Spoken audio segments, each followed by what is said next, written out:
All right, everybody. We are ready for a podcast tonight. Technically, we have a new name. It's called The Crucible now. I thought it was fitting, um, just because of the meaning of Crucible.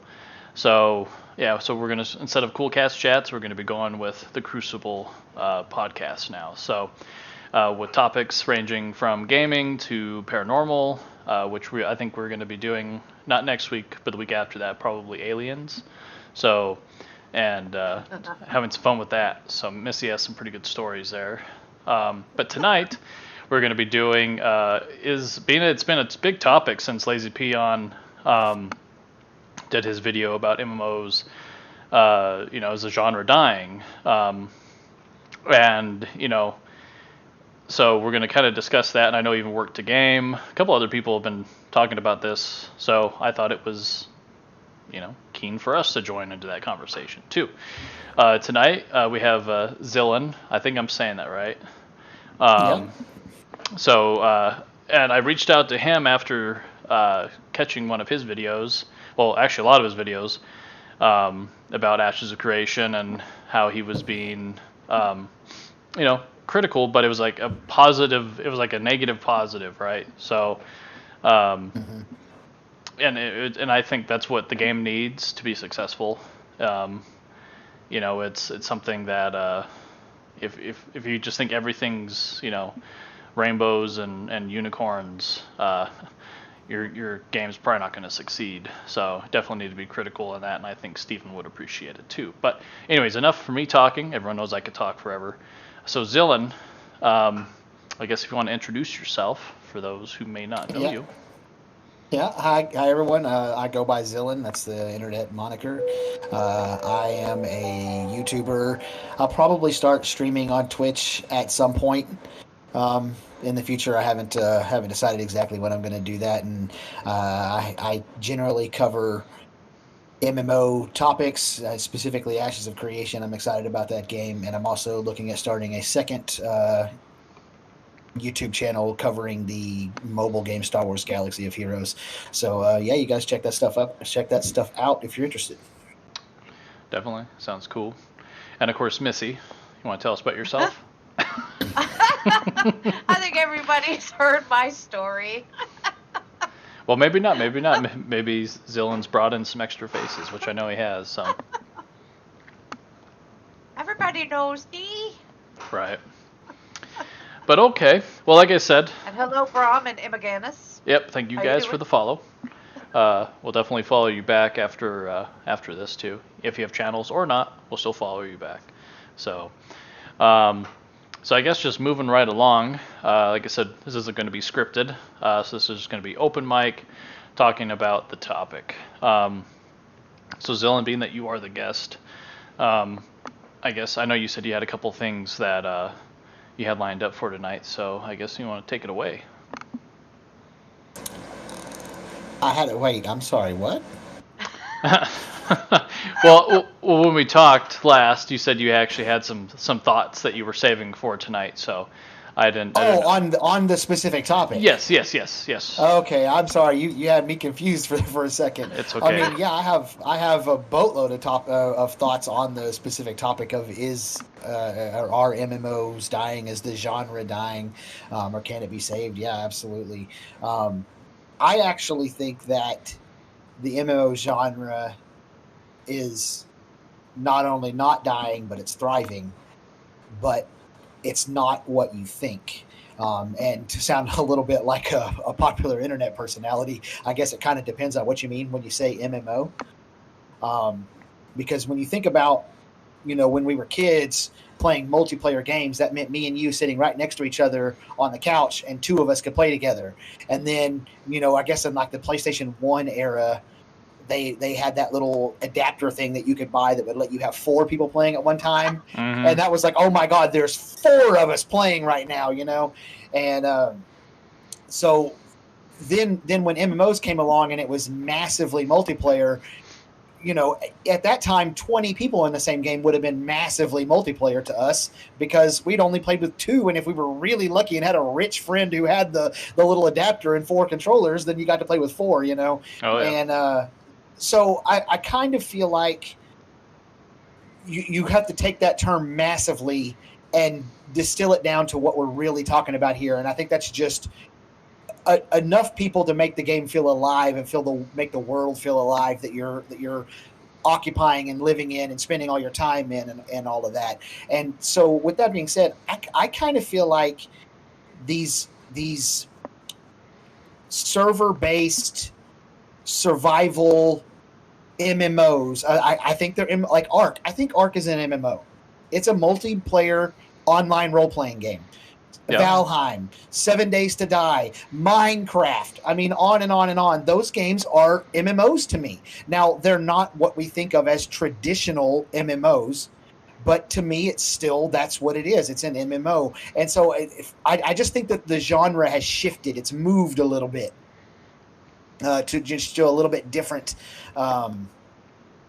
A little bit different of a place. Now, if you're talking specifically about your traditional style MMO, your EverQuest and World of Warcraft and that sort of thing, that genre is dying a little bit. I'm curious if, as the technology that World of Warcraft was built on becomes more and more and more dated. Like they just did a pass on it, a graphical upgrade, and it actually looks pretty good compared to what it looked a few years ago. But at a certain point, just the engine that the game is built on is not going to sustain and be at the level of quality of these newer games as they come out. And at a certain point, I think we'll move past that. And also you have developers who are starting to say, okay, we can't beat World of Warcraft at being World of Warcraft. We got to stop trying that. And so you have these new games like Pantheon, Ashes of Creation. There's one more big one. New World is at least they're trying to do something different. You may not succeed, but these other new MMOs are coming out and they're saying, we're not going to try to be the WoW killer. We're just going to try to be the new thing. Because what you got to understand is that when World of Warcraft came out, they didn't bill themselves as the Ultima Online killer or the EverQuest killer. They just built their own game and people liked it more. And so I think eventually you're going to see people do that. And eventually we're going to have a game launch, whether it be Ashes of Creation or Pantheon or some future, something that's not even, we're not even talking about yet, is going to come along and it's going to take over the MMO space in the same way that World of Warcraft did. Was that 16 years ago or 7? It's been a long, long time. I don't remember. And so I think eventually, yes, it'll come back. But as far as right now, man, Valheim, I don't know if you guys have played Valheim, but it's awesome. You should definitely check it out. And Atlas and 7 Days to Die and Ark and Minecraft and what's that one where you're a mechanic, Scrap Mechanic and Terra Tech. And there's all of those games. And all of them they're pretty much MMOs. You got 60, 100, 150 people playing at one time in a space to where you're forced to run into each other and have interactions. Right. It's massively multiplayer to me. That's how I feel about it. Yeah. Well, Missy, what about you? What are your thoughts? This is the MMORPG. So massive multiplayer online role-playing games. How do I say this? Theme park versus sandbox. I think the theme park is kind of dying out. And sandbox is becoming a lot more accessible to people and their lives and how they play and how they have time to play. I don't know that a lot of people have time for grinding over and over and over and over again in something, say, like WoW, where you have to do this and you have a certain timeline to do this, or it resets in a week and blah, blah, blah. I think in a sandbox game, you can come and go as you please, do whatever you want. It's open. You're not like jumping from expansion to expansion. And I think the accessibility of that is growing. So is the genre dying? No, but the type of game, certain ones may be dying more than others. But I still don't think the genre is dying. Yeah. Well, I know. I agree with that. Yeah, and I think like you kind of mentioned it, like like the subscription MMOs. Even though Ashes will be a subscription, but it's different. It's not like the normal you buy, you subscribe, and the and that's what me and Missy were talking about a little bit earlier. Was there's definitely a difference, and I hope Ashes goes that way with it and other MMOs too. That they don't lock themselves behind a every 2 years a new expansion, right? Every 3 months new content. I think what it should be is, like using Black Desert Online for example as kind of what we're kind of talking about here is Pearl Abyss kind of just throws out content like almost at will, and so everything keeps fresh. But I mean, there's so much of the game. It's so in depth as well that you kind of find yourself never without something to do. You're not waiting for the next patch, the next expansion, right? There's no dead times in BDO practically. It's just always kind of going. Plus, you could stop it, come back, and everything's still right where you left it. You're not left behind. You're not. And it even has the kind of AFK part of it, which I know Ashes won't have that. You literally can go on a dummy, buy some books for 10 hours, leave your computer on overnight, or go to work, come back, and you've gained a couple levels.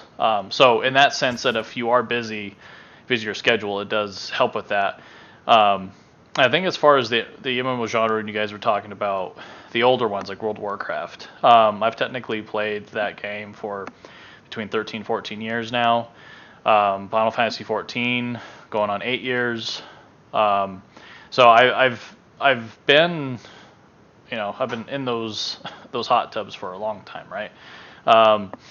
And I know right now the way that my life has changed, becoming an adult and being busier, those games where if you it kind of, the MMOs took me away from, well, World of Warcraft took me away from console gaming.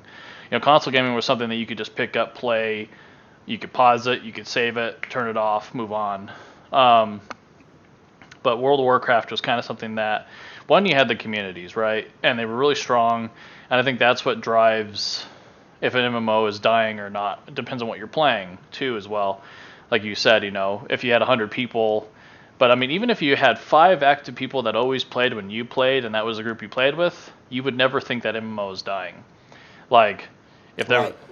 So that's what me and I was kind of like, I was going to come at this tonight was, this question technically is a personal question. It's from your point of view. It's not like a generalized topic. And I know, like, from Work to Game, they just did a response practically to Lazy Peons about how, these games that have been out since, I think World of Warcraft 2004, Final Fantasy 2013, Guild Wars 2 2012, BDO 2014, so there's, according to some games, technically, I should say from the North American market, there hasn't really been anything new for a while, right? Even though Final Fantasy 14 is not North American, but and I think that's like where Ashes is coming up to deck. League of Legends MMO, I mean, so we don't really know anything about that just yet. New World, even though New World is a story upon itself about, it had an identity as a survival, practically like a survival MMO game, PvP. That was kind of like what it was, and then the people screamed that they wanted a more traditional MMO, and so Amazon 180'd, went that way. The director left, so now the game will come out, but we'll have to see how long it lasts. But I almost feel like they're kind of just getting it together to put it out, make some money off of it, and their real MMO is going to be the Lord of the Rings one. So I think that's going to be their real true baby MMO. So, which I'm totally fine with. I've played a little bit of that. Lord of the Rings in the beginning. Well, I think it's supposed to correlate with the new series that's coming out too, at some point. which I think that world is massive, and I don't know why we haven't really explored it more. But yeah, and I think as far as it can be saved, I think MMOs are just a weird animal. You can't just go, okay, the game, is there content to play? I mean, there's a crap ton of content in World of Warcraft. Like, you could probably take, a good couple of years and still not have played all of World of Warcraft has to offer.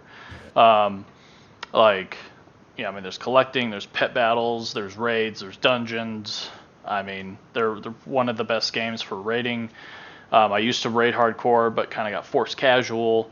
But I still love that feeling of sweaty palms, heart racing, like, here we go, Yep. Like Final Fantasy 14, like the last time that's really happened was when I fought Nidhogg, which was the conclusion to Heavensward, is expansion, and the music in that game, the fights are just magnificent, and it just raises up when like you've beat this like section, and then it goes bam, and like everything, the choir just starts kicking on, and yeah, it's even just talking about it gets goosebumps going. Like, it's just really cool. Like, and that's what I want. Me personally, I want to get more back into that when I get back. Right now, timing sucks for me, time zone difference. I think it's very interesting. Emma Gannis has said, especially modern MMOs where there just isn't a lot of interpersonal interactions, which I think is very interesting because that is true, but also is that reflective of our society of we would rather text somebody than actually talk to them in person? And are we actually withdrawing from interacting with other people? We sort of want it, but we sort of don't want it. Maybe we're at jobs every day where we're interacting with people all day long, and I just want to come home and really not talk to anybody because I've talked to everybody all damn day. So I come in, I want to play something, maybe get some storyline, relax, get into my zone. So I think that's a very interesting thing too about the interpersonal interactions with others. Is that something we want too? And because that is the whole point, and used to be the whole point of an MMORPG. I really think that's where you guys are hanging right around the area, right around the edges of where I think that the whole genre kind of went off the rails. Because, we talked a little bit about earlier that it's multiplayer. The whole point is that it's a multiplayer game, that there are other people in the world for you to interact with. There are single player games out there, RPGs for you to go play. And so I personally have never understood why people will log into an MMO and then want to play by themselves. That doesn't make any sense. There's games that are way better at that, specifically at that one thing, and you're like, no, I'm going to log in and then I'm going to ignore everybody and not talk to anybody and get frustrated, and that part of it is so weird to me. And somewhere along the way, and it was probably like, if I had to just take a wild guess and just do my best amateur scientist and break it down to where it happened, is when World of Warcraft launched, and you got all these people coming in to play World of Warcraft who all they'd ever played in the Warcraft world was the Warcraft games, which were single player games. I mean, there was the multiplayer like versus part, but that's different. That's not the same thing as a lived-in, competitive and cooperative world, and that's all they'd ever done. And so they just wanted to play by themselves. And then when they couldn't get, name whatever weapon or mount or skin or whatever it is that they were going after by themselves, they needed groups of people to do it. They started complaining on the forums louder and louder and louder, like, I want to be able to do this by myself. I want to access all the content the game has to offer by myself. I don't want to have anyone else come with me. I don't want to have to talk to anybody or anything. And so developers of all MMOs just started skewing in that direction. And, it kind of culminated with Star Wars The Old Republic releasing an MMO that, for all intents and purposes, was a single player game. Like, you would go through the storylines, and then I know there's so many, I can't even tell you how many people I know who literally sub to Star Wars The Old Republic just to get the new story when the new story comes out, play it, beat it in, let's say a week real time, cancel their sub, and that's it. That's all they ever do. They just want the story. And what's funny is that game actually has some really fantastic multiplayer components to it. A lot of people don't even know about it. And so I think that yes, MMOs have gone off the rails when it comes to specifically, as Emo pointed out there, the interpersonal interactions, or as Missy talked a little bit there, where we're trying to. I can't even explain it. There's a. I've lost it, but yes, the interpersonal interactions it's gone off the rails badly, and we need to get back to, like, a good example is Ashes of Creation and Pantheon, by the way. Both are releasing with no group finder mechanic. You can't just queue up and say, put me in a group with somebody, a bunch of people that I don't even have to talk to, run through the dungeon, and then be whisked back to the same spot where I was standing before and go on about my day. And while I understand it's super convenient, and there's going to be people out there that want that need that would like to have that type of interaction, it doesn't help with the building of communities. And when you're not building communities inside these MMOs, you're dying. The whole thing is dying. So I think they've got to figure out some type of way. And maybe there's not an MMO in development right now that's even in the realm of figuring this out. But they've got to figure out how to have community building that doesn't make the casual player feel like they can't ever accomplish anything. They got to find some balance, and I don't know. There may not even be a balance. It may not be possible. Yeah, that's the tricky part of it all, right there. And is that really what people want? Like Brad says, you think you want it, right? But you really don't. Right. At the end of the day. Right. That's what the that's so funny. That's what the developers at World of Warcraft said when people were asking for Warcraft Classic. You think you want it, but you don't. That's an actual exact quote from them. Mm-hmm. And then they launched it, and it's wildly popular, and people play it all the time, and I have a whole bunch of friends that went streaming back to that game, and they all still play it today on the Classic server. So I think that there needs to be a wholesale return, like just full stop on what we're doing now and go all the way back to like EverQuest levels of difficulty and forced personal interaction. And then I think you'll see the MMO genre revive again, but you're also going to see the casuals are going to come in and complain about it because they want to have access to all the same things that the hardcores have, but they don't have the time or energy or skill or whatever it is to get it. So I don't know. It's a balancing act there. It really, really is. Yeah, I think a lot of it comes down to, and maybe this might jog your memory too, Xillin, is it's also society changes. Yes. You know, when we like the. And now we're going to the psyche part here. So, like a World of Warcraft, EverQuest, and other MMOs, I think at that point, all came out in the dawn of the internet, right? Seeing somebody online as a character was freaking amazing. You're like, Bob, look at this, yes. You know? And now there's so much media in our face of online presences, from Facebook to Snapchat to Twitter. I mean, it's just... Nowhere you go, a game or not, like you're interacting with people online now, right? It is no longer a so, and I know from a younger generation standpoint, we also have the fast food. We have a fast food generation, right? So I want it now. I don't want to wait. Instant gratification. And the thing is even younger people. That's like younger people, not all of them, but even older people too. Like. We kind of see how nice it is and how convenient it is, especially when we have full-time jobs, to queue up for something, right? The duty finder, right. The dungeon finder is something that you can go, hey, I have an hour to play.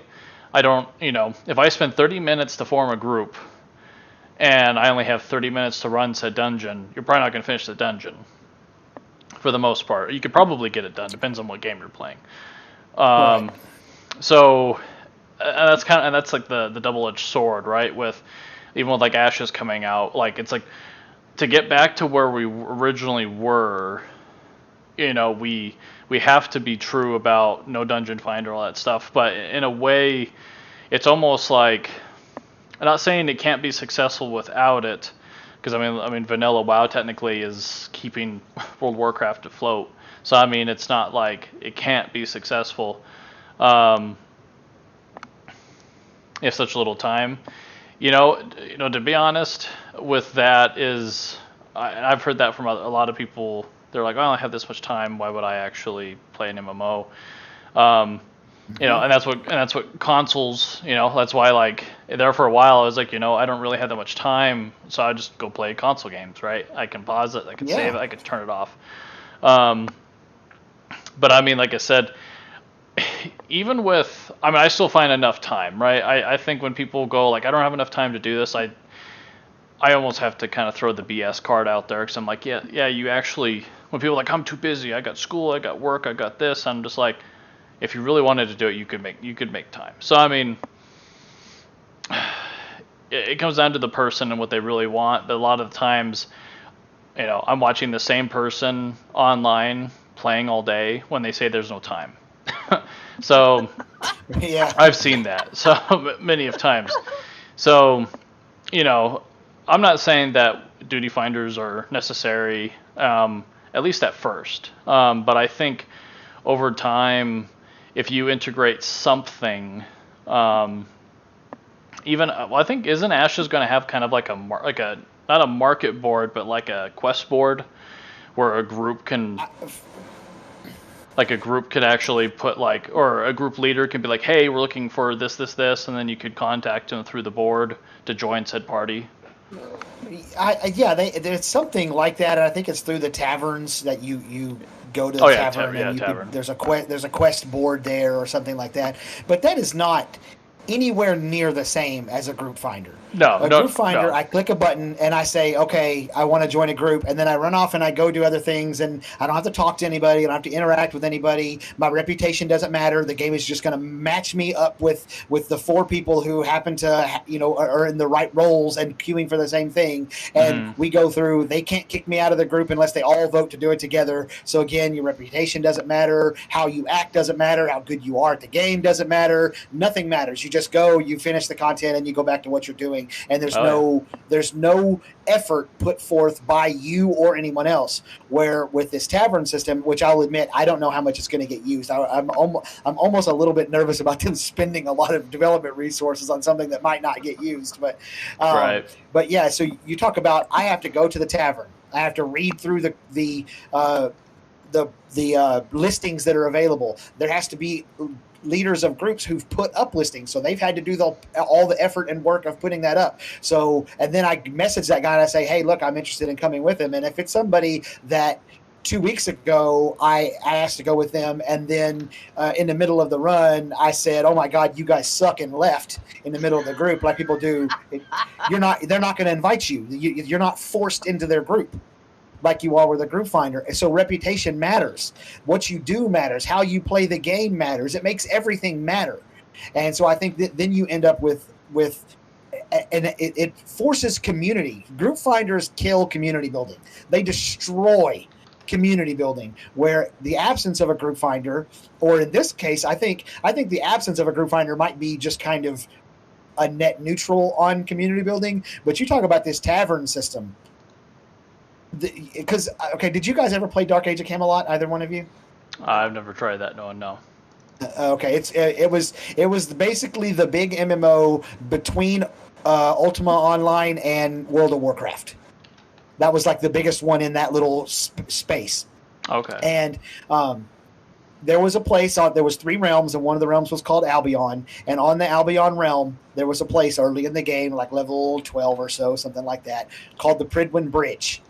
And that's where everybody met to put together groups. And so any time of day, 24 hours a day, you could show up at Pridwin Bridge and start advertising, hey, look, I'm looking for somebody to join my group, or I'm looking to join a group or whatever. But very, very quickly, your reputation started to matter.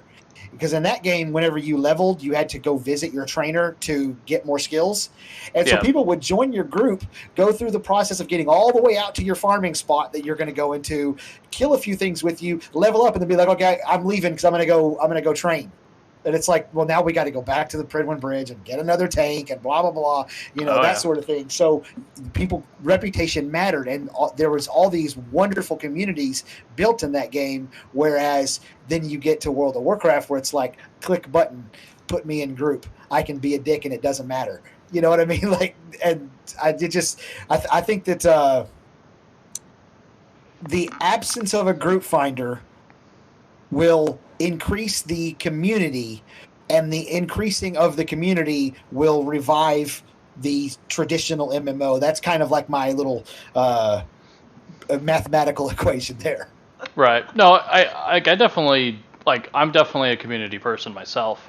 Like Missy could tell you, like, I've been searching for years, it feels like, for a place that it was just the people. Like, the people are what make the game, especially with MMORPGs, right? Yes. And yes, the game enhances that, and you're able to do fun things, but it's the people that really give you the memories, and then the content as well. Because, like, for instance, I mean, Lich King, Downing him, I was doing 25-man Lich King ICC, and we were working on Sindragosa, and then I was raid leading a 10-man right afterwards. I remember this day I played for 18 hours straight, and we got all the way to Lich King, and we downed him, and it was before any, like, nerfs or anything like that. And, I mean, I still remember, like, I died. The group was slowly dying, but our druid tree was just, like, healing his ass off. His name was Flo, I think, or Floor or something like that. And then we killed him. We got to that point. And afterwards, me and my one friend, who sadly passed away like a year or so ago, wasn't even that old. But anyways, we went to IHOP afterwards, and we just feasted. And I made him eat so much that he, like, almost barfed. Like, so it was always it was like the feast, bring the feasting horn. And yeah, it just, like, that was, especially if you could have real life friends that played with you, and then you could just talk about that afterwards outside the game. And yeah, I definitely think, I'm not saying that Dungeon Finder and all that stuff, I don't think them as negative. I think the people over time has used it as a term of, you join it, people say hi, and then bye at the end. Nothing gained, nothing, And you might have that one occurrence that you meet your, another best friend or whatever, but I have yet to do that. Boy, that's hyper rare. Yeah. Like, I met Missy. I met Missy through recruiting her rogue on World of Warcraft. It was funny. I thought she was, like, younger 20s because of her picture. And it was funny. And I think we had two Melissas at that point, and then over time, yeah, I think I've now known Missy, what 3-4 years? 4 years, a little over. Yeah, probably that. Yeah. And that's what's funny. I have really strong relationships with people I've never even met in person, and that's the power of an MMORPG. Yeah. So this Emo Ganis that keeps chatting in here, I met him playing Dark Age of Camelot in like 2002, maybe 2003, but we're talking 17, 18 years ago. He was in my wedding. He's come and lived with me a few times, even though he now lives in Arizona. He's one of my very, very best friends, and I met him probably at Pridwin Bridge, but if not, somewhere in Dark Age of Camelot. Yeah. Nearly 20 years ago. So yes, and that is one of the really cool things about MMOs is that we have such strong relationships formed out of that. There's a kid, and I call him a kid even though he's 22 now. His name was Bahiro, and he joined our Star Wars: The Old Republic raiding team, and he had this really super deep voice, and he was like the best player in the guild by some like by an overwhelming margin, and he was 13 freaking years old. None of us knew that we were playing with a 13-year-old, and he was awesome at the game and had a deep voice, and we all thought like he had a job and maybe a kid or something. And he actually had to get his mom onto Discord to prove to us that he was 13 because we didn't believe him. Actually, I think it had been TeamSpeak at the time. And now he's a aerospace engineer. He's in college to be an aerospace engineer. Like and we keep up. I keep up with him. We message every once in a while and say hi and how's everything going. And I have 50 other stories similar to that with friends that I've met over the years. So yeah, MMOs, they definitely, it's kind of like what you talked about earlier about the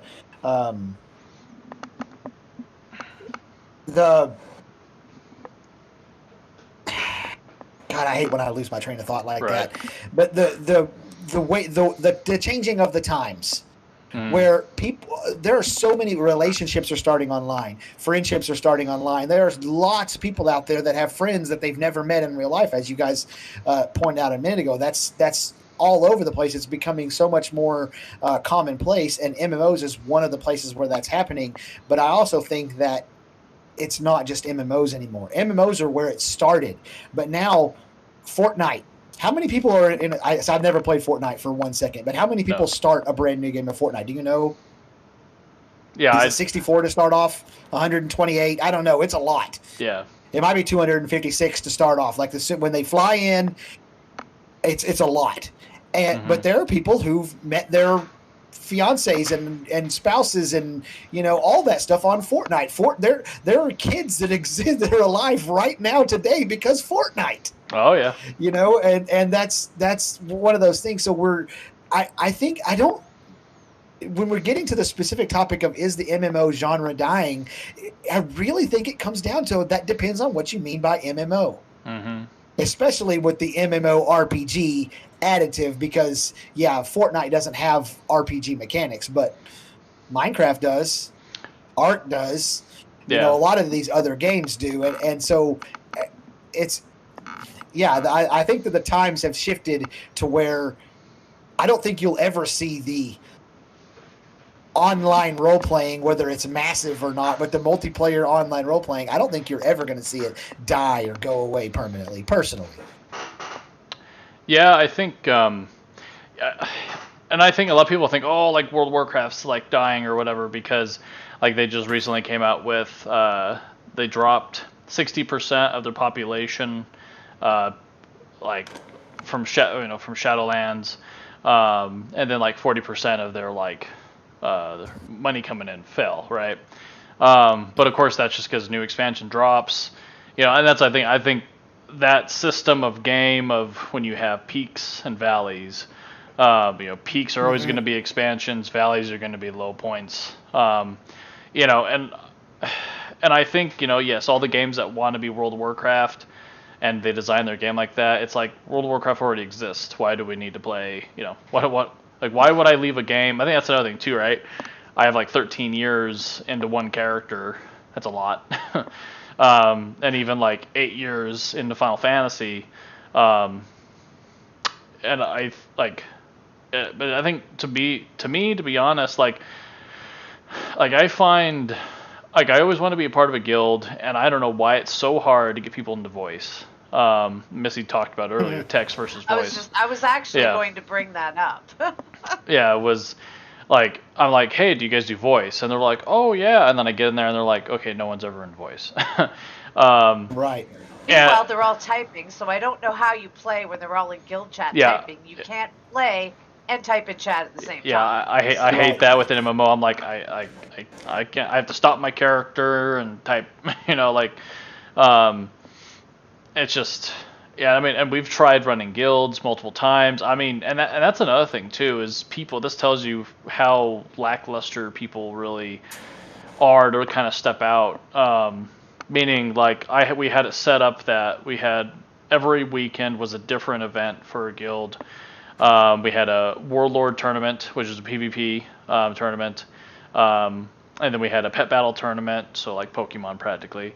And then we had a naked gnome race, which was you created a level 1 gnome, and I set up a race that went through higher level zones, and everyone had to race through there. And the first one that got, and then of course like the most active, best like guildie that's been standing out, and leadership kind of like votes for it. Someone nominates them. But anyways, and each time that you won this, you got a panther mount that costed quite a bit of money.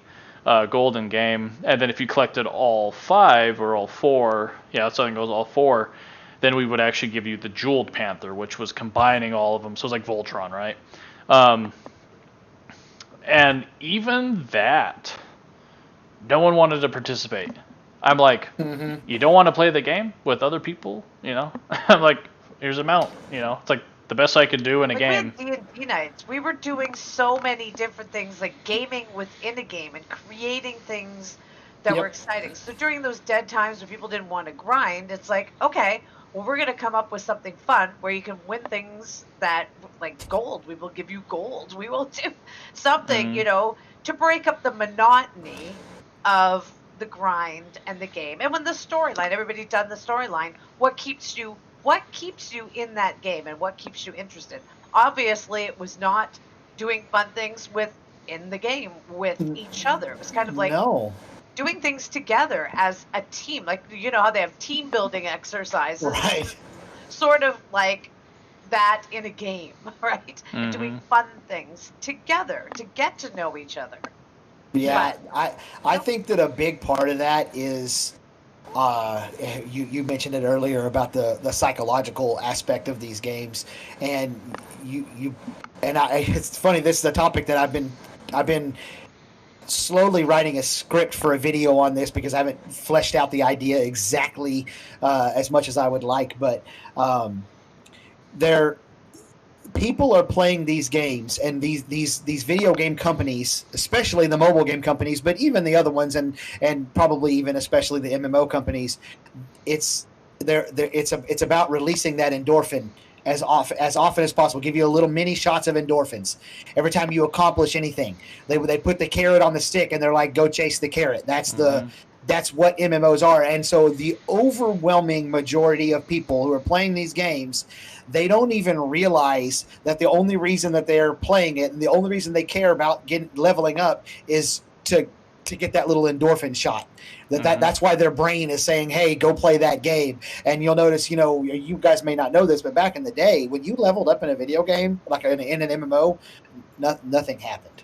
Like your little experience bar ticked over and started back at 0 again, and you had to go. And then somewhere along the way, like all this fanfare, dun, dun, dun, dun, dun, and the famous Final Fantasy song, which I probably couldn't reiterate right now, but yeah. So they, and all these flashy lights started coming out of everywhere, and to level up, and then World of Warcraft took that to another level and said, hey, look, let's put in a raid at the end of the game, and in order to and have it have really hard difficulty, or have multiple difficulty modes, and make it where you have to do the raid a bunch of times to get the gear to be able to do the raid on the harder difficulty, and then you have to do the raid on the harder difficulty a whole bunch of times to get the gear to be able to do it on the hardest difficulty. And so it's a carrot that's literally never leaves the front of you. It's always right there for you to chase. And so when you're coming into the game and you're saying, hey, look, I'm here because I'm not here for the endorphin rush. I'm here to make friends with people and build communities and have a good time and that sort of thing. And so you're trying to make all these fun events that probably would have been a blast if people could stop for 5 seconds and say, well, let me not chase the carrot for a minute. But the problem is everybody just wants to chase the carrot. Yeah. But it was a different carrot, because I don't know how many people would complain in the game, and especially younger people. I don't have any gold. I can't buy anything. I can't do anything. Well, here's 10,000 gold. Hide and seek. Come find me. Right. Yep. And everybody's like, you can hear it. I did the same thing. It's like, I'm not just going to give it to you. You got to work a little bit more. Just a little bit, yes. I did that in Star Wars: The Old Republic with my guild when I was trying to get people. It got to a point where I mean, I imagine Brad probably knows a little bit about this, but the what raid loggers, I call them raid loggers. They're people who literally log into the game when it's their raid team's time, and as soon as the raid is over, they log out, and that's Yep. it. You don't see them for the rest of the week. They only play to raid. Yep. And so I was trying to get people to log in and play the game, and because if we got like a presence on the server, then more people would join, and that'd be more talented people, and that would allow us to do harder raids faster and all that. And that's what I was trying to do. And so I created a raid bingo. And so I set up this whole bingo board, and I gave everybody access to it. And it was like, if you tank this raid, you get a spot on the bingo board. Or if you do 10,000 DPS on this boss, you get a spot. So it was all based on raiding. All you had to do was show up and do raids and perform different roles. Like, you can't just DPS. You had to tank, heal, and DPS to get any bingo in any direction. And then we had a guy in our guild, good old Dest. A shout out to Dest real quick. He's like one of those people that's just always absurdly rich in every game. You know how those people are. Oh, yeah. And so he was actually at the credit limit. Apparently, you can't have more than 4.2 billion credits in Star Wars: The Old Republic, and so he was always at the cap. So I had him go spend like 800 million credits buying all this awesome cosmetic gear and dyes and pets and mounts and all that stuff, and had the guild vault. There was a tab for it that was people couldn't take out of it, but they could see it. You could go in there and see all these rewards, and it was all you needed to do was get a bingo, and you could pick what you want out of that vault. And I could not get people to log in, even for the most expensive, awesome crap in the game, basically. So yeah, there is something there that I guess I can't put my finger on exactly what's going on, but yeah, it's a problem. No, I yeah. don't know what that is.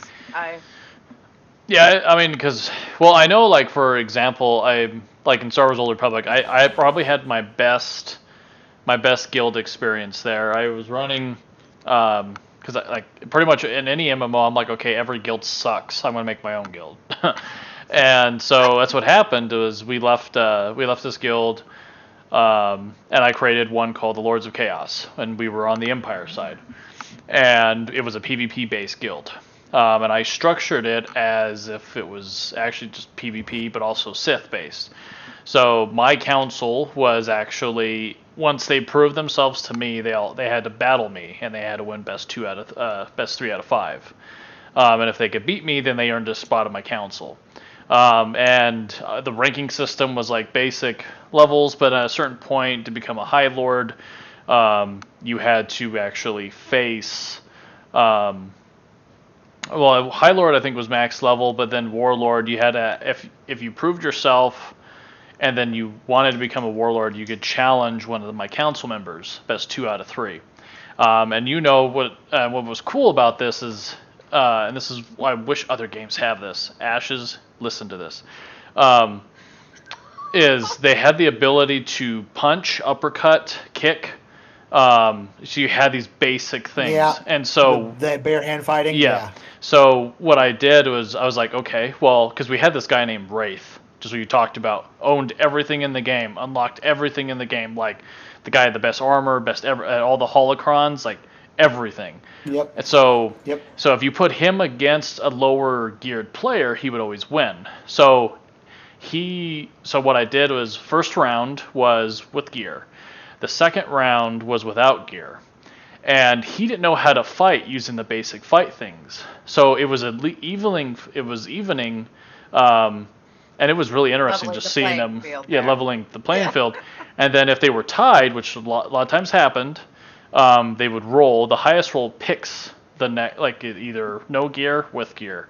And so even though he was crazy geared, if he didn't win that roll, then the lower geared person would win. And every Friday, I had it called the Galactic Warlord Tournament, and I would join it. And at first we had like 4 people, and the winner of this tournament, it was best 2 out of 3, and then the final one was best 3 out of 5. And if you won, you actually became co-GM with me for a week. The next week on Friday, because if you could beat us, you can lead us, like practically a Sith motto, right? Almost in a way. Right. It's a rule of two, modified rule of two. Yeah. And so the next week, they would have the same thing. At the end of this, we were RPing this because I had the Emperor's chair. I had a badass looking dude. I still have him. Marathera. They would kneel, like, people would pull out the lightsabers and then like kneel while I slow walked to like the viewing area, and then and I would join it too. Like if I won, then I was just the absolute ruler kind of thing. But yeah, I mean, we started with 4 people and ended up with like almost 40 people joining this tournament. Nice. And it was, and we were doing so well in PvP, like rated battlegrounds practically, that we started to be targeted by DDoSers that would DDoS our people. It was crazy crap. Because when we go into a match, like half our team was just lagged out. It was pretty bad. And because of that, of course, we kind of like it fell apart after a little bit. And I think that's when Rift came out, and then we were trying to make a second Rift guild. But anyways, which Rift? I don't know if you ever played it. I still find it actually pretty fun. The skill trees and the combinations, like I was really enjoying it the other day when I was playing it. And like people are like, oh, it's dead or whatever, and it's like, but to me, Missy could tell you, if I have one good friend that plays with me constantly, I'm good. Right. So I think, yeah. So per our topic, is the genre dying? I think certain games, they're not consistent anymore, and thus people think they're dying. Like World of Warcraft, they have a really high point and then a really low point. But you're always going to have people that just constantly play that game. And then, like Final Fantasy's the same way. Like I've kind of stepped away from those games right now. BDO is kind of a always consistent world. You can pick it up. It's kind of the old faithful. When there's nothing else going on, you go back to BDO. Yeah. But also BDO's good, and I hope Ashes. It sounds like Ashes will be this way, is you could see your goal. I use the term of you had a 5,000 ticket Nerf gun, and you could see it. You know what you need to do to earn it, and you worked your way there, and you weren't really dependent upon a new expansion. You weren't dependent upon new content. It was just always going to be there, and if it takes you 2 years to get it, it takes you 2 years to get it. And that's like with my boat right now. I'm still 6-7 months in. I'm almost there, but it's going to be a sexy ship when I get it. But that accomplishment feeling, I think, is really good. Brom, I have to say, I'm reading what you wrote there, and that is, yeah, that's basically it in a nutshell. And I think that's something that Brad and I talk about all the time. Is that the instant gratification, don't want to build anything. I see that at work, and as management, I saw that all the time. Yep. All like the kids, that worked under me didn't want to do anything. I even said that the other day to one of the kids. I'm like, oh God, it's so slow in here. I'm cleaning things. I'm trying to get things done. And they're like, oh, good. It's like, what do you mean good? It makes your day seem like 20 hours. Right. Instead of 8 hours. And they're happy to just stand there zoning out and doing nothing. The same can be said for the way you play a game. So I absolutely agree with that. And society as a whole, what they did a poll, and 85% of people would rather text than talk. That's a pretty sad thing. It really is. You ask someone to marry you via text, break up over text. Well, people do it all the time, and it's we just don't want to actually deal with each other anymore. Man, I don't want to deal with nobody, but for some reason I still log into these MMOs and do it all the time. So I guess I'm just glutton for punishment, I suppose. But why? Yeah. Why do you then?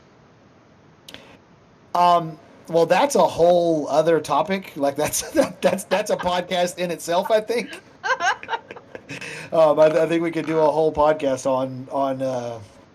I mean, for why me, we log into MMOs. the MMO thing, a lot of it for me is they have really good storylines, and I do like to interact with people. It's just, sometimes you try and it's like non-responsive. But other than that, you can, you just say something to everybody. You don't have to whisper them, just say it out loud, and sometimes people will respond, If you're and really lucky. if you're really lucky, yeah. But I do try because, meeting other people's fun. But for the most part, they just, they probably have Jet Chat off or muted or something. Right. So they don't have to interact. If I don't see it, I don't have to talk to people. Yeah, I know a lot of people that do that. Oh, yeah. Yep. To turn off trade chat immediately. Well, trade chat's just Cancer. Yeah, pretty much. And I think, and I know, like, you bring up the servers. I know a lot of people were actually really mad when Blizzard started combining the lower pop servers, and it was like the lower pop servers like being lower pop. They have a stronger community within there.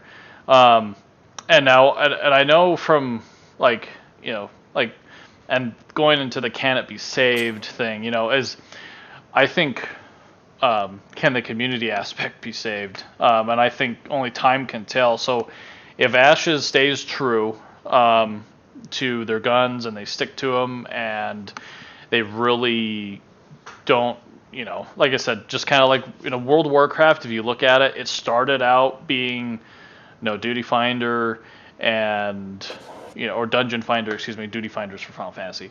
And, and it was there for Vanilla, Burning Crusade, and then I started playing at the very, beginning of Wrath, practically, and I didn't have a Dungeon Finder all the way up. But the thing is I was okay with questing because the world was new to me.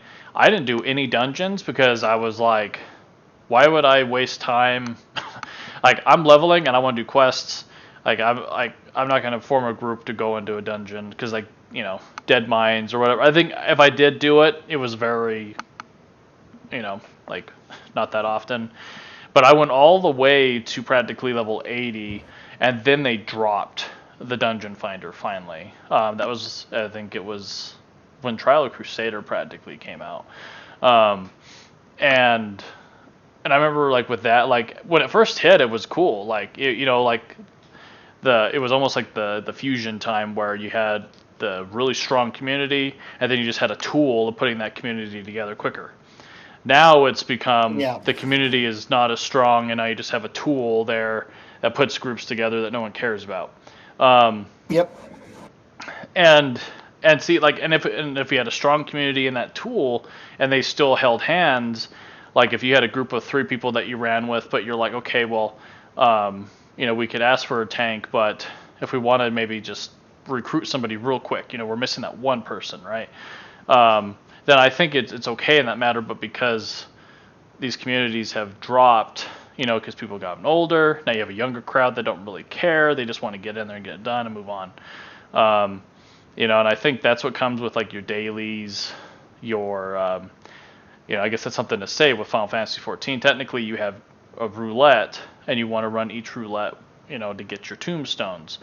So I guess it's, you have to run this, and you have that checklist, and you only have 3 hours to run everything, and, you want to just queue. So it's, I don't know, it's like these systems are kind of being built. It's like, I got an hour, let's go. Yeah. I need to get this done in an hour, and if nobody's around. Yeah, and I think, with Ashes, for example, like I said, there's going to be the game, hopefully, and I know this is probably next week. We'll have to see what you're up to, Xillin. We were going to do an Ashes of Creation, let's get real, kind of probably thing. Did you see the announcement today? I saw a couple things, but I saw Missy's dress. They finally came out with the cosmetic thing of that, but I haven't actually read anything just yet. Not in real life. Stephen announced today that basically there was enough problems in the February, alpha test that they did that was covered under the NDA that they are pushing back the non-NDA alpha testing until May, and then Alpha 1 won't officially start until June 1st through June 30th. So it looks like a 2.5 or 3 month delay on getting the NDA released.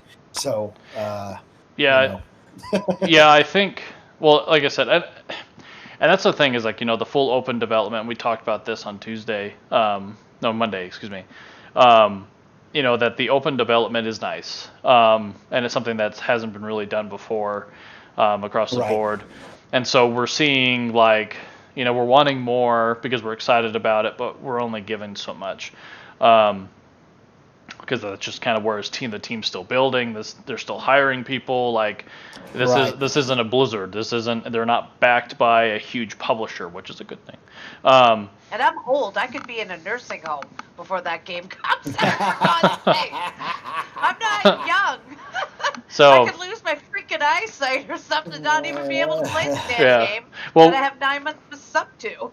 Well, what was funny with Missy, and she's my example. So here's the moment Missy we talked about earlier, is we want a game, Ashes, the new Lord of the Rings, just any new MMO coming our way. But the thing is, I was telling Missy this, I was like, but what if the game that you're currently playing is the game you're looking for? You just might be sick of it at a time. Like me, I love World of Warcraft. I'll always go back and play World of Warcraft.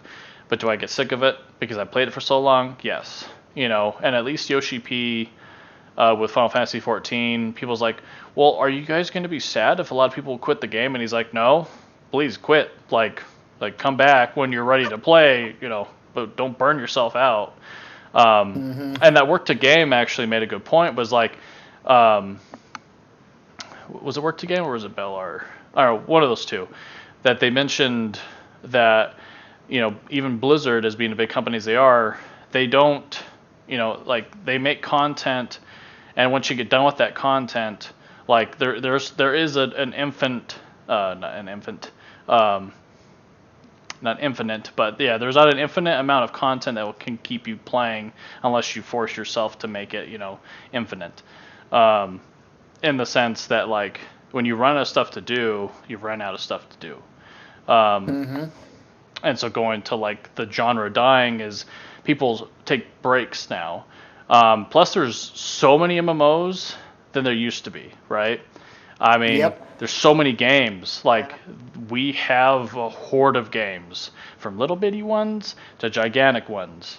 You have console games, PC games, you have Steam, you have virtual chat, you have Netflix, you got Hulu, you got I mean, market is saturated. It's just 100%. The internet is just it's massive, and everything affects everything practically. And so I think the old days, of the MMORPG genre are dying off or slowing down.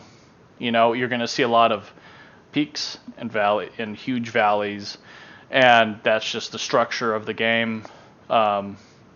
But like I said, dying out or filtering, because there are so many MMOs. Yeah. Now, everybody's just trickling, like it's being spread too thin, the market. Yeah, it's being spread very thin. Yeah. Yep. Because you've got 100,000 playing this. So, I don't know. I'm not sure. Because you look at all these games, people are playing them too, and it's like there's only so many gamers in the world, right? Right. And if you have, 5,000 MMOs, you're going to have people trickling out and finding the one that they like to play the most. Yeah. Right. Well, what's your favorite flavor? Yeah. Yeah, like Star Wars, for example, like you said, people will just sub to play the new story. Me, I tell people, I'm like, I don't care if you don't like MMOs, go play it for the story. Like each class has its own unique thing. It's BioWare. You get to choose. Like Missy's friend Justin we introduced it to him, and he's a huge Star Wars fanatic, and it's like he just adores it. Right. Just so it's just like that aspect. I think it's like what you play these like this question is a personal one. You answer it from your own opinion because we can't just across the board say, is it dying for me? The community aspect is, yeah. But the games themselves, I mean, I go play Guild Wars 2. I can go play Rift. I can go play Star Wars. I mean, there's everything's in front of me to play. So more than enough options. But the communities themselves, which is what I play it for, that is really hard right now to find because, for example, Final Fantasy 14, ASO, you have Demi, Cars, all them, like they don't really do that much with the guild in the game, especially because my timing's off for them like by a lot, because a lot of them are in New Zealand. Yeah, and so it's like 12 hours ahead of me, and but like I'm not like, it's almost like even though there's nothing I want to do in Final Fantasy, I'm still sticking around just for them because that community, those people, yeah. They chat live, they chat all the time, and they're a funny, silly bunch of people. Yeah, that's my crew. Yep. Yeah. A bunch of idiots. And I love it. In the best way. I mean that in the best way possible. Right. So I mean, it doesn't even matter like what at that point. It doesn't even matter what game you're playing. You're playing for the people with the people that you want to play with. Because I think even if you had the best MMO possible, say Ashes is just like the perfect MMO, but the people suck, then the game means nothing. In the realm of MMORPG. And like definitely, like I said, I don't get too much into my thoughts on new thoughts that have been coming up with Ashes. But I know the community aspect of that I think is going to be for any new MMO coming out. But I think the way that they're designing Ashes is if the community fails, I almost feel like Ashes will fail. Because the world itself is based upon the population and what it's doing and the player interactions with said content. Because if you had a big enough thing and a dragon comes out and there's just not enough people to kill that dragon, I don't know if they'll sync it, if it'll adjust. Like Missy, if her stuff gets destroyed because she can't log on, hopefully they have like a timer. I think we talked about that on Monday. Hopefully they have kind of like a non-PvP, I'm logged out, you can't destroy my stuff, but doesn't sound like they're going to have that. Offline rating. Yeah. So. Yeah. And they're forcing, Ashes is also forcing you to interact. So it's going to go back to, you don't have a choice. Like you can't be a gatherer, a processor, and a crafter. You can only be one. So you have to interact with others in order to do what you need to do. So everything that they're doing in there is forcing you to interact with others. Is that going to work if we don't want to interact with each other? That is the big question. There was an MMO that was released. I don't remember when it was released, but I'm sure you guys have heard of it. You probably played it. Lord of the Rings Online. Yeah, I Either tried of you it. Played that? Yeah. In the early days of Lord of the Rings Online, they had a system almost exactly like what you're describing, Missy, where when you went to go make armor, so let's say you were an armor smith, and so let's say you were an armor smith and a miner, and you could be a gatherer and a crafter at the same time, but in order to make a sword, you had to have the wood to make the handle of the sword. You had to talk to someone else that was a wood gatherer in order to make that. And then as you got up the rankings, it wasn't even just a gatherer you were talking to. You had to have like a jewelry crafter make the ornate handle or whatever, and you made the blade, but the other part, and you put all those together, and it forced people to interact in that way. And I mean, the community hated it. Like they hated it and complained about it constantly, and eventually they relaxed all those things. And if you go play now, you can go all the way up to the scale on weaponsmithing, for example, and never talk to another soul. So you're right in the idea that, like, you could be looking at a situation where it's just so hardcore and so forced interaction that every server is a few hundred people, and it's not enough to do all these cool, interesting things they're talking about doing with Ashes, with the nodes expanding and shrinking and absorbing other nodes and all that stuff. It may not, leveling up and leveling down and all that. It may never actually happen just because nobody wants to have, like, you got to think about, if you're in a node that doesn't have a forest nearby and you need 5,000 wood to level up your node, somebody is going to have to order wood from another nearby node or town, and then that person is going to have to set up a caravan to get the wood to the new node, and then people are going to have to sign up to defend that caravan, and they got to get the damn wood over to the other node, and that's just one time to level up the node once. And it's like, how much more complicated can it be? And for somebody who has 2 hours to play every night, are they going to log in and be like, I don't have one clue what I could possibly be doing to help anything go on? The caravan walk from that town to that node is a 6-hour walk. I can only be on for 2 hours at max. What can I possibly? I don't have any potions. I still need to go make some potions just so I can survive the caravan attack if there was one. Well, that's all my time is just making the damn potions. It's just making the damn potions. Oh, yeah. Damn kids to bed.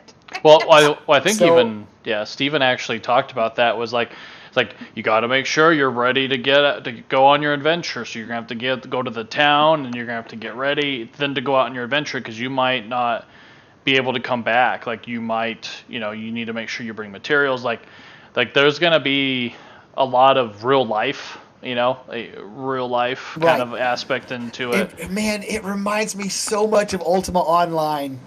Way back when Ultima Online first launched, I used to tell people, I'm talking about, this is 19-year-old me, 20-year-old me, and I would tell people, it's basically life. It is real life in this game. You live inside the game. The only two facets of real life that don't exist in this game are eating and death. Yep. Like, that's it. When you die, you're not actually really dead. But other than that, you've got to, it's like a job. You got to log in and you got to go farm your iron ore, and you got to take your iron ore back to town and smelt it, and you got to, and that's my main concern. I described to Brad. It's a whole other life, and does that mean I can't play anything else? I can only play this? And the world always changes too. Right. So it's not going to be like you log in, something could have happened, and you walk in and like your stuff's destroyed, or like half your stuff's destroyed because the dragon came through your lawn. Right, or the mine that you always go to is now closed. Yeah. And I'm not saying that like that's not a cool aspect, but it's like the people that put a lot, like Missy, like she's like, if I put a lot of time into something and then it just gets destroyed, like I'll quit the game probably. Like she's like, right. like not the first time, but if it's something that keeps reoccurring and I have to keep doing the same thing over and over and over again, and I can't really have time Atlas. to do anything else. Yeah. Exactly. Yeah, I spent 8 hours on a bridge on Atlas, and they're like, we're wiping the server, and I'm like, yeah. You're what? Wiping the server? Yeah, that was no bueno. But yeah, I think Ashes is any MMO coming out, just like World of Warcraft had to change from a more hardcore community-based thing into what it is now, is because society has changed, and they had to. We want to still make money, right? Yes. Okay. Well, we need to adapt. So, I think Steven said he's pretty much funded this. Well, quote unquote, hopefully maybe funded this until a couple months after launch. But like you told him, the Golden Feather was casuals bring it, like they pay the bills. And I'm not saying that that's a good or it's a bad thing, but you're gonna have a lot more casuals playing your game, and if your game is too hardcore, that the casuals can't fully engage properly, then they're going to leave. Yep. And the moment where you start seeing this game's like, we don't change it, then all this work that we've done for the last 7 years goes to crap. And Yep. and the thing is I'm pretty sure Steven will go, okay, we'll put a dungeon finder in, please come back to the game. Like, Right. they will It do. all boils down to money. Nobody's going to do anything to lose money. Yeah, So, I mean, he started this for the love of it, but he's in it. All of them are in it for a paycheck every Right. 2 weeks. Right. That my biggest concern about the game, just if I was to just lay it out there like this is what I'm really concerned about, is that it will be a no lifer only game. So the only people who can do anything, who can have any level of success at all, are no lifers. People who have all day long to play, or even it could even be like your typical 20-year-old who has a 9-to-5 job. He comes home at 5 and he literally plays till 2 or 3 o'clock in the morning every single night. Like that's fine. But more specifically, people who don't even have jobs, who can play 16, 17 hours a day every day, no problem. Those are going to be the people who are the only people who can get anything done. And so you're going to lose the casual player, the Missy's going to be like, look, I just don't have that much time. And also this other game just launched the other day and I'd like to play it, but if I play that game for 2 hours today, I'm going to fall so far behind on the other one that, and so they all leave. And in order to supplement the lost subscription income, the cash shop becomes extremely pay to win. Oh yeah, and that's where that's my concern, is that you're going, because it happens with these PvP games, these like really known for the PvP aspect of the game. The casuals leave. They start putting all kinds of bonuses and boosts and make you hit harder and all that stuff on the cash shop, and that's how they make their money. And I mean, if that happens, it's done. It's over. The game's over. All the hype is for nothing. Asmongold and Lazy Peon can hype the game as much as they want, and Tim the Tapman can talk about it all day long. It won't matter. Nobody will play it. yeah. And that's my concern. Yeah, and like I said, I definitely think like maybe next week, maybe and try to bring in a fourth person, is us actually talk about like Ash's Creation. Let's get real, like, because I think a lot of people, like we talked on Monday, Steven, graciously pops out a golden egg, and everyone's like, oh, like golden egg, but it's really where everyone's grasping for something for this game. But like that Work to Game said about it, he's like, Ash's Creation sounds cool, but until that game is out and we've played it, it does not exist. Right.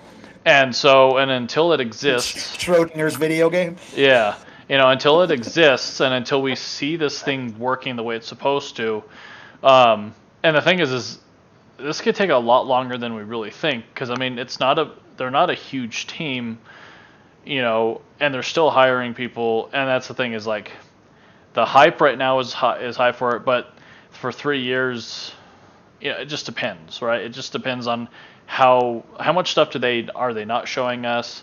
They're bringing it out, but I feel like just like today they showed Missy's dress and they showed I think another NPC, like they're giving us little trickles. They're like, oh, we just finished this, and I'm like, well, I don't know if you noticed the reason why we got that the 2 pictures today were like a consolation prize, because they pushed back the NDA date. Right? It was like, oh, whoops, we did that. Well, here, have some art and feel better about yourself. I mean, that was kind of that's basically what the post said. Yeah. Well, here's another golden egg.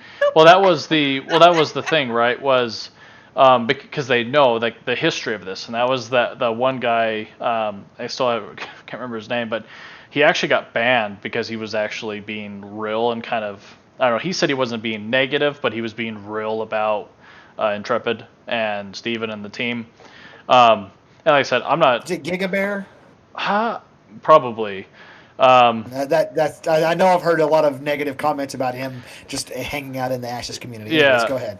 Yeah, and he was just mentioning, kind of going through the timeline of how the Kickstarter started off in 2017, and then I think it was like 2019 they actually had a meeting or not a meeting, but it was like an E3 or a Gamescom or something. And Steven's like, well, actually, we're going to have 2 alphas. Alpha 1 is going to be Apocalypse.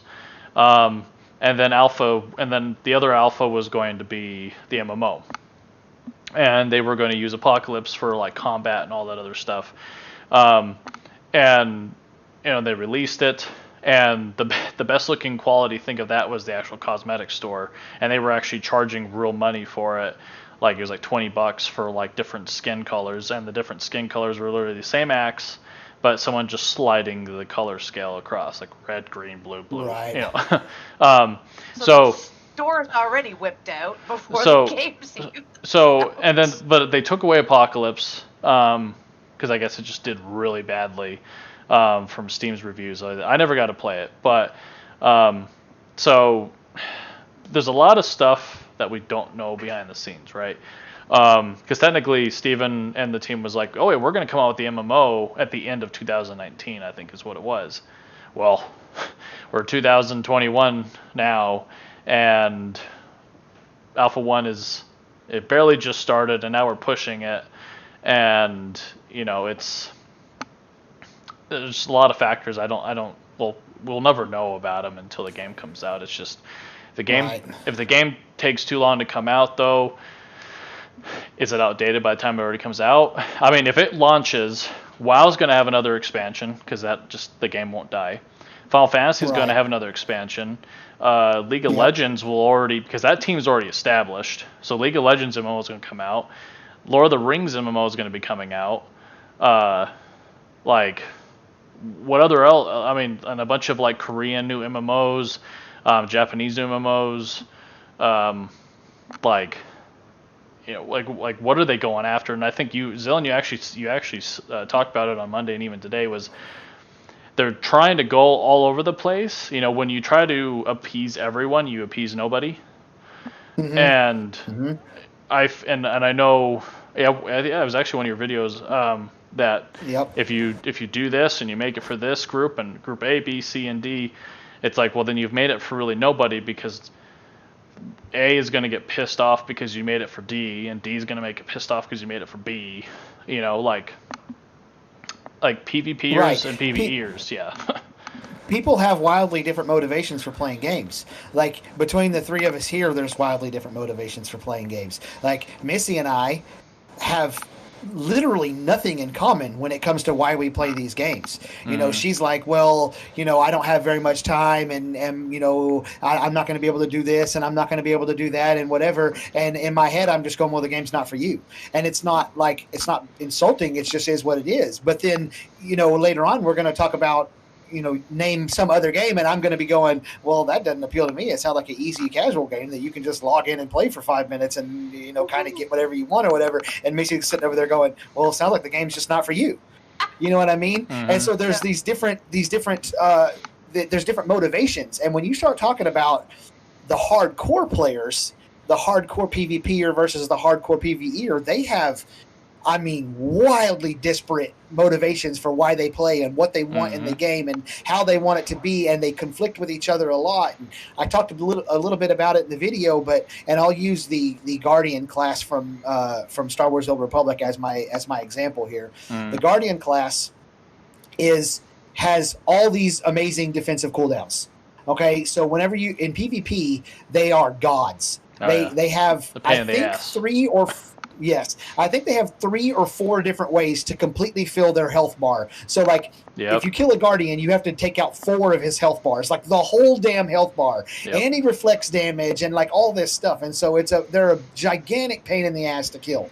Okay, so because of that, the Guardian class, which you would think would be extremely popular because it's basically Luke Skywalker, right? Mm-hmm. It's a single lightsaber wielding guy. The Guardian class gets dumped on in PvE because they can't make it be a top echelon highest PvE class or DPS class because the survivability is so ridiculous, it would be a god tier PvE class. And so the PvEers were constantly complaining, can we get some more damn damage on the Guardian? And the PvPers were going, oh my god, every time they boosted Guardian DPS just a little bit, I'm talking about just a little bit, the PvP class would go nuts, because then Guardians would just dominate everything. And so you have this push-pull, and then with Ashes, you're talking about role players too, because they're doing a lot of things, like the tavern system is for role players, the chat bubbles are for role players. They have all this role play stuff as well, and it's like these three groups of people, and really it's six if you separate them by hardcore and casual in each group. They're going to have just so wildly disparate different things that they want to have happen in the game, and you cannot appeal to them all. It's not possible. Definitely. It's not possible to appeal to them all. I don't think that there's a development team on Earth. Maybe Rockstar could do it, because they can do anything. But other than Rockstar, nobody can do that.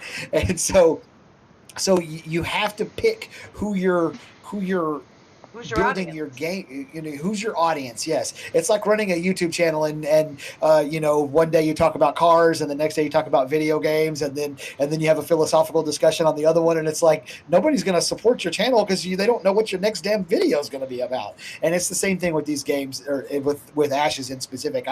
I'm nervous that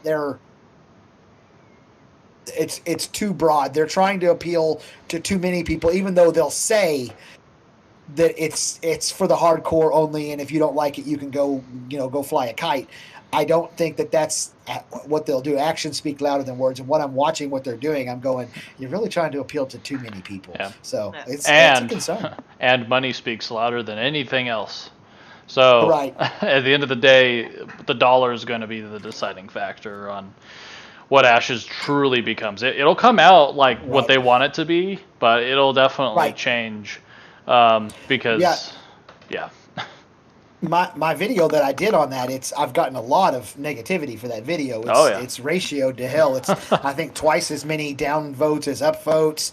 Yep. And most of the comments are people, negative, people upset and frustrated about what I said, and I'm fine with that. It is what it is. That's the nature of the internet. But everybody keeps talking about basically what you just said there, that the way it's being developed, but I was talking about once it launches.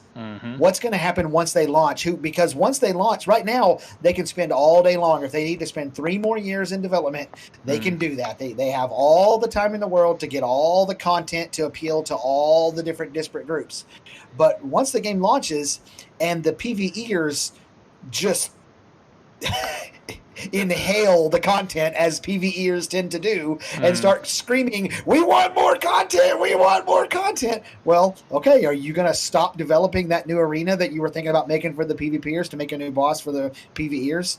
And are you going to have the art asset team that was making a whole list of completely superfluous role play items that you can hold in your hand, like frying pans and fishing poles and stuff like that are for role players? Are you going to divert them to creating new boss?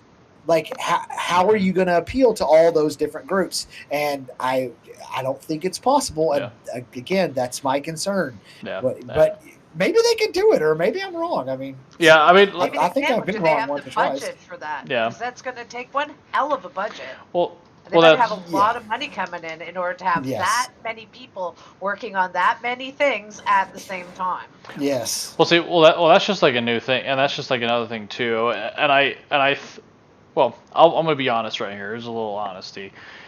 Kind of seeing, like, I just like studying it. And I want Ashes to be, like, I want it to succeed. I want to, I want this game to come out. They've said a lot, promised a lot. Promised a lot of systems that if they don't work correctly, like you said, you take one of the systems out, the game breaks.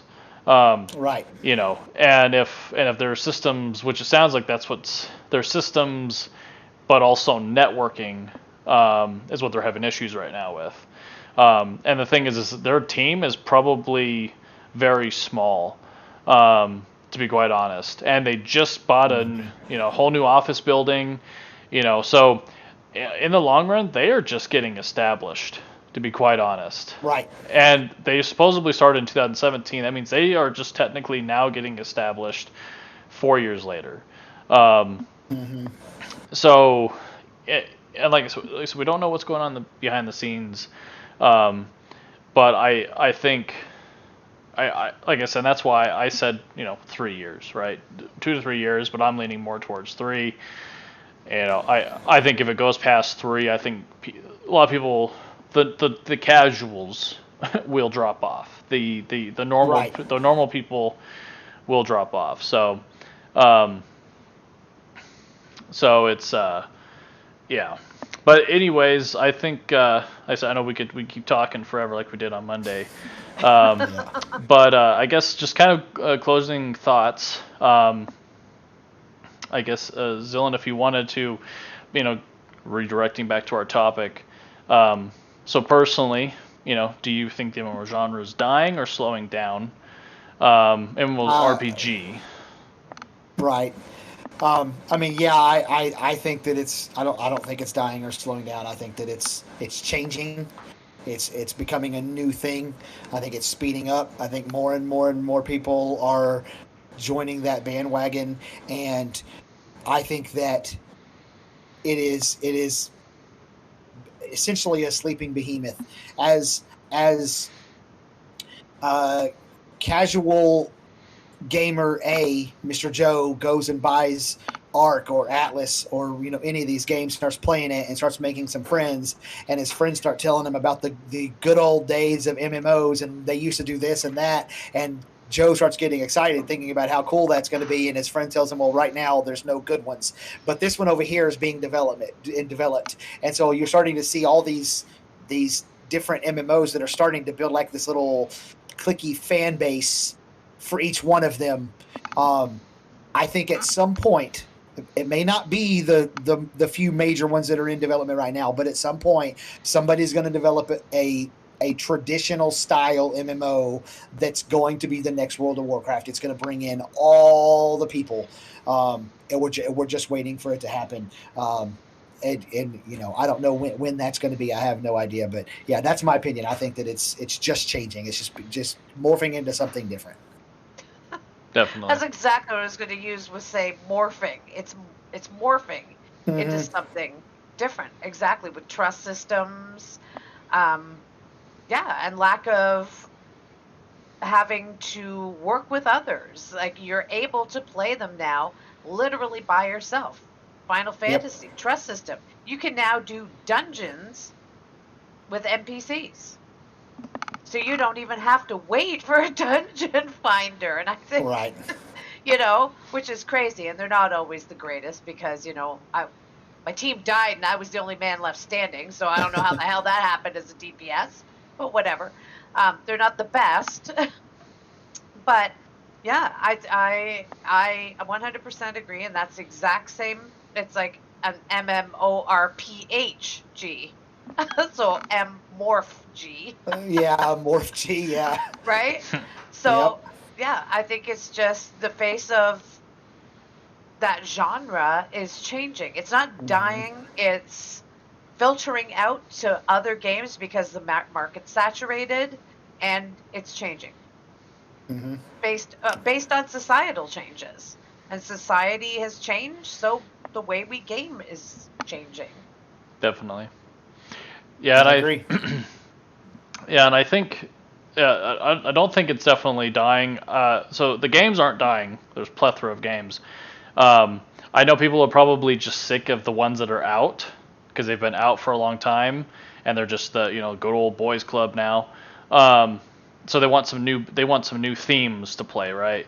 So Ashes, right. Lord of the Rings Online, even though there's already a Lord of the Rings, but a new one. They're probably going to want to look for Guild Wars 3 at some point. Just new stuff to look forward to, because I think that's also a mentality thing, right? Like if you keep playing the old stuff and the old stuff and the old stuff and the old stuff, it's like, having something new to look forward to is also it's a positivity thing too, right? There's always something to look forward to instead of, I just keep doing the same thing over and over and over and over again. So I mean, as far as can it be saved? I say, I guess, just we need new MMOs. They're coming, but they just take a while. And I think definitely for World of Warcraft, the only person that can take that can put down World of Warcraft, or at least put it as a free MMO on the side that never goes away, would be Blizzard.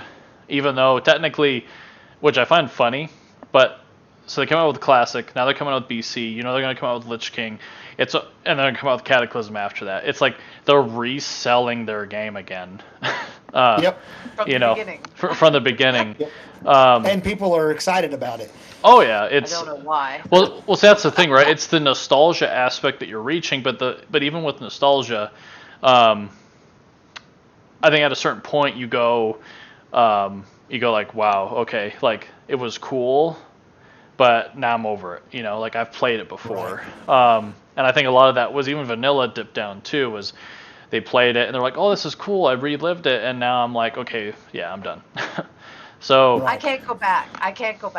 I tried, and I was like, no, because I expect so much better now that I can't go back to gaming the way it was 16 years ago. Just can't. Yeah. Can't do it. I'm beyond that. I'm like so far beyond that at this point. I don't want it. So yeah. It was kind of fun for like about 15 minutes, and then I was freaking done. Yeah. Yeah. So I think if anything, the games aren't dying, the community's dying, or not dying, but they are dying off. And hopefully that can be brought back if the games start redirecting more community-based. But like I said, in the end, it's going to be the dollar that speaks. And, if society as a whole that plays these games isn't, it doesn't adapt and change again, go back the other way, then I think we're just going to keep seeing the same way that we're going about it, and our groups are just going to get smaller and smaller. The massive big communities they won't be a thing. Your guilds are going to be with 5 people, and that's all you play with, and you're happy. Right. So, but anyways, That's guys. sad. No, it is. Like I said, I love the guild aspect. I love the community aspect. I love the voice aspect. And that's why we're doing this now. I told Missy, I'm like, instead of me wasting my time and effort trying to build up a guild in a game that is unstable, every game's unstable because there's highs and lows. I was like, why don't we just actually create a entertainment community and meet people this way? And I'm loving it. Like it's exactly what I'm wanting, and I'm able to share and stuff like that. So, And give it a year or two, maybe we can all find each other and have our own damn guild in a game. Right. Because we're all like-minded, right? So we all find each other one by one by one, Yep, that's how you got to do it these days, I guess. Yep. But yeah. It's like online dating, basically, but it's online game friending, right? Exactly. Yeah. But all right, everyone. Well, thanks for joining us tonight, and thank you, Xillin, for joining us. Yeah, it was fun. We'll definitely have you on again for some Ashes direct con, especially with your videos. That's why I reached out to you, because you were the first person that was like, they didn't have the rainbow shades on. You actually took them off and was like, oh, okay, I'm seeing through things now. Right. So we'll definitely have you on again if you want. And again, guys, if you can press that follow button if you haven't already, and then also subscribe to our YouTube. We do not just gaming, but we'll be doing paranormal talks and videos, and also Pokemon card openings, Magic card openings, lots of stuff. So, but anyways, guys, we will catch you next week for another live podcast. Probably going to be over Ashes of Creation. And so you guys have a good night, and take care. Stay safe out there. Good night.